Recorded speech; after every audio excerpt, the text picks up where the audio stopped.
সংগঠনের সাথে জড়িত হয়ে বা আমার ঘরে কোনো এই ধরনের বৈঠক বসে, তাহলে আমার সন্তান সহ আমাকে জবাই করবে, এমনভাবে জবাই করবে যে কখনো একটা মাছি মশা যেন আমার ঘরে না ঢুকতে পারে। জামাত তো থাক দূরের কথা, আমাকে যদি আর কখনো জামাতের সাথে আমি কখনো যোগাযোগ করি, আমাকে আমার বাড়ি থেকে উলঙ্গ করে বের করবে।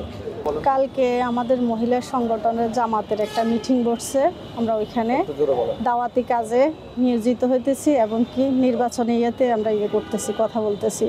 ওইখানে রোমান হঠাৎ করে আসি চিল্লাচিল্লি করতে আছে, এখানে এই নারী কেন আসছে, জামাতের নারীরা কেন আসছে, এদেরকে বাইরে বলতে। আমি তো এভাবে তো মহিলাদের ভিতরে আপনি পুরুষ মানুষ আসতে পারেন না, আপনি একটু পরে আসেন।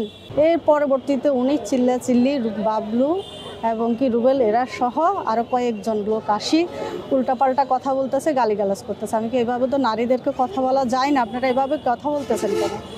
কি বলছে, এখনও পিডি নাই, পিডাই বাইর করবো, পরে বলো বাইরও নইলে তোমাদেরকে পিটাই এখান থেকে বাইর করবো। তখন কর্মীরা দ্রুত বাইরে যাওয়াতে এরা সব আমার সবগুলা রুমের ভিতরে ঢুকি ওনাদেরকে মারবো, ধরবো, আমার বাচ্চাদেরকে হুমকি দিতে আছে, আমারও হুমকি দিতে আছে। যদি কখনো আর আমি এই সংগঠনের সাথে জড়িত হই বা আমার ঘরে কোনো এই ধরনের বৈঠক বসে, তাহলে আমার সন্তান সহ আমাকে জবাই করবে, এমনভাবে জবাই করবে যে কখনো একটা মাছি মশা যেন আমার ঘরে না ঢুকতে পারে। জামাত তো থাক দূরের কথা।